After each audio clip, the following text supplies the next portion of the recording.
So if I were to go around onto the text tool right here, and let's say, for example, type in something like I'm going to add in a title, and then I'm going to open a bracket, type in C, and then close the bracket, you can see that it substitutes it out with the corporate sign right here. Let's say I want to add something else, like if I were to type in TT, then it should say TutuTube, let's say, for example.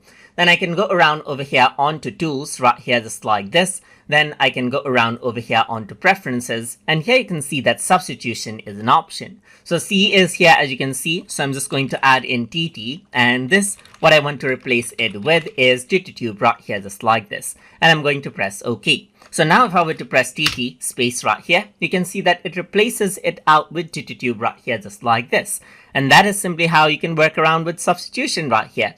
You can go ahead and add in as many as you want right here. So you can see that 7 by 8, it shows 7 by 8 right here, just like this. So 7 by 8 right here, it shows 7 by 8, just like this. And that is how you can work around with substitutions inside of Google Vids.